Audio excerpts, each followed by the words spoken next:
শেষ পর্যন্ত সেই 3 বছরের জার্নিটা আজ এসে শেষ হলো। হ্যালো এভরিওয়ান, তোমাদের অনেক অনেক স্বাগত জানাই পালস অফ লাইফের আরেকটি নতুন পাতায়। আশা করছি সবাই ভালো আছো। তো অনেক দিন পর একটা ভিডিও আসছে, আর ভিডিও শুরুতেই বলে দিই এটা একটা মন খারাপের ভিডিও। আমার কাছে অন্তত এটা মন খারাপের ভিডিও। তো আজ আমাদের ফেয়ারওয়েল।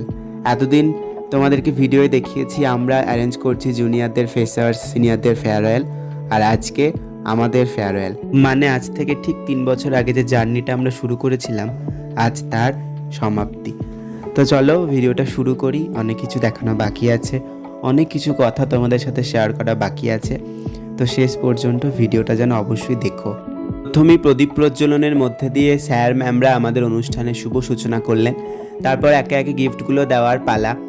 আজ আমরা ফেয়ারওয়েল পাচ্ছি গ্র্যাজুয়েশন ফাইনাল ইয়ার আর মাস্টার্স ফাইনাল ইয়ারের স্টুডেন্টরা।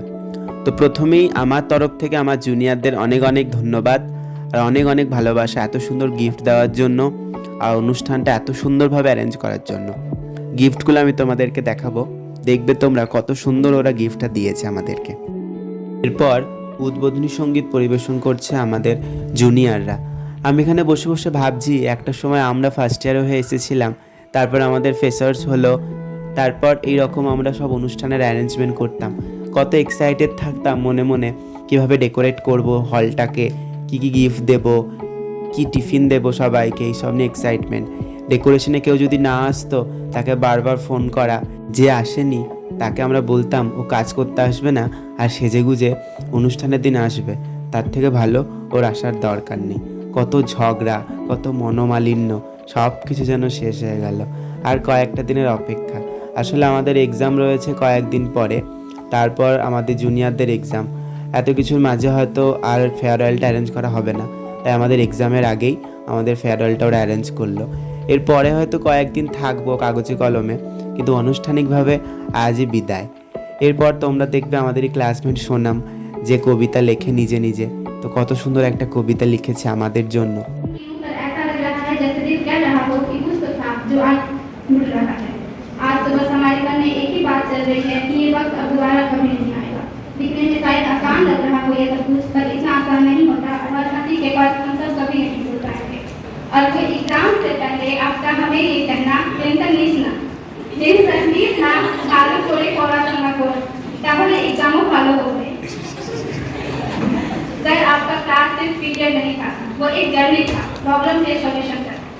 सर প্রথম যেদিন এসেছিলাম সেদিন দেখেছিলাম এসে খুবই কম স্টুডেন্ট আমাদের ক্লাসে। আসলে আমি ফার্স্ট কাউন্সিলিংয়ে চান্স পেয়েছিলাম, আর ফার্স্ট কাউন্সিলিংয়ে খুব কয়েকজনই পেয়েছিল।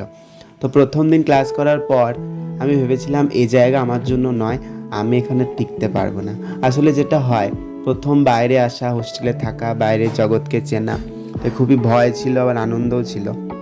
সব কিছু মিলিয়ে আমি ভেবেছিলাম এই জায়গায় আমি পড়তে পারবো না, কিন্তু আস্তে আস্তে চেষ্টা করলাম, স্যার ম্যামদের হেল্প পেলাম, সিনিয়রদের হেল্প পেলাম, বাড়ির পরিবারের হেল্প পেলাম। সব কিছু মিলিয়ে এখন ভাবছি আস্তে আস্তে 3টে বছর তো পার করে ফেললাম। আর বিশ্বভারতীতে আসা, বিশ্বভারতীতে পড়াশোনা করা, এখানকার পরিবেশকে অনুভব করা, এটাও যেন আমার কাছে একটা গিফট। এতদিন শুধু বইয়ে পড়তাম বিশ্বভারতী বলে একটা জিনিস রয়েছে, তারপর বিশ্বভারতীতে এলাম, বন্ধুদের সাথে একসাথে আনন্দবাজার করা, আনন্দবাজারে 1 মাস আগে থেকে এক্সাইটমেন্ট, স্টলের নাম ঠিক করা, কী কী আইটেম থাকবে সেগুলো ঠিক করা, রাত জেগে জায়গা ধরা, অন্য ডিপার্টমেন্টের সাথে ঝামেলা করা, পৌষ মেলা, রথীন্দ্র মেলা, মাঘ মেলা, হলকর্ষণ, একসাথে বৈতালিকে যাওয়া, উপাসনাতে যাওয়া, একসাথে শারদোৎসবের নাটক দেখতে যাওয়া, কখন যাবি সবাইকে জিজ্ঞেস করে একসঙ্গে যাওয়া, তারপরে কে কী পাঞ্জাবি পরবো সেগুলো আগে থেকে ঠিক করা, আরও কত কিছু, সব কিছু আজকে স্মৃতির পাতায়। মনে মনে ভাবছি আর চাইলেও এই সোনায় মরা জীবনটাকে ফিরে পাবো না, এই 3টে বছর ফিরে পাবো না। যে বন্ধুগুলো আছে এদের সাথে একসাথে বৈতালিকে আর যেতে পারবো না। এরপর সবাই নিজে নিজের কেরিয়ারের জন্য, ভবিষ্যতের জন্য হয়তো বড় বড় জায়গায়, আরও বড় বড় জায়গাতে যাবে। হয়তো কয়েকজন একসাথে থাকবো, মাস্টার্স করব, আর কয়েকজনকে আমরা একসাথে পাবো না, তাদেরকে মিস করব। আমাদের ক্লাসে সব থেকে একটা ইউনিক দিক ছিল, আমাদের ক্লাসে কয়েকজন বাঙালি ছিল আর কয়েকজন অবাঙালি ছিল, মানে বিহারি ছিল, যারা বাংলার বাইরে থেকে এসেছিল। তো তাদের সাথে আমাদের একটা বন্ডিং। তারপর যারা বাংলার বাইরে থেকে এসছে তাদের কাছ থেকে তাদের স্টেট সম্পর্কে জানা, তারা আমাদের কাছ থেকে জানতে চাইছে আমাদের স্টেট সম্পর্কে। বোলপুরে কোথায় কি ভালো পাওয়া যায় না পাওয়া যায়। আমিও যদিও সেসব কিছু জানি না, আমিও বোলপুরের বাইরের মানুষ, তবে স্টেট সম্পর্কে কিছুটা তো জানি। তাদের সঙ্গে একটা বন্ডিং করা, একসঙ্গে ফিল্ডে যাওয়া, ক্লাসের গ্রুপে ঝামেলা করা, মনোমালিন্য, ফিল্ডে কি করে যাব না যাব সেই নিয়ে ঝামেলা করা, এই সব কিছু আজকে শেষ হয়ে যাচ্ছে। এখন আমাদের এই 3 বছরের জার্নিতে বহু ভিডিও আমাদের রয়েছে, ছোটোখাটো মজার ভিডিও, সেগুলোই জুনিয়ররা আমাদের কাছে নিয়ে একটা লং ভিডিও করেছে, সেটাই দেখছি আর হাসছি মনে মনে যে আমরা এত কিছু করেছি। আমার সকল ক্লাসমেটদেরকে, যাদের সাথে এই 3টে বছর পার করলাম, তাদেরকে এই ভিডিওর মাধ্যমে বলবো, তোরা খুব খুব ভালো থাকিস, সুস্থ থাকিস, আনন্দে থাকিস, জীবনে বড় বড় জায়গায় প্রতিষ্ঠিত হোস, নিজের স্বপ্নগুলোকে, ইচ্ছাগুলোকে পূরণ করিস, সবাইকে ভালো রাখিস আর যেন মনে রাখিস। আর এই সেই গিফটটা যেটা জুনিয়ররা আমাদের দিয়েছে, একটা ছোট্ট ক্যালেন্ডার, এখানে ইউনিভার্সিটি নেম আর আমার নাম, ব্যাচের নাম লেখা, তারপর আমার নাম দিয়ে একটা ছোট্ট নোট ওরা লিখেছে, যেটা খুবই সুন্দর।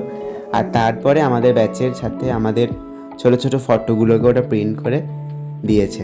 এটা থাকবে সারা জীবন আমার কাছে। আবারও থ্যাংক ইউ আমার সকল জুনিয়রদেরকে এই সুন্দর গিফটটার জন্য আর অনুষ্ঠানটা এত সুন্দরভাবে অ্যারেঞ্জ করার জন্য।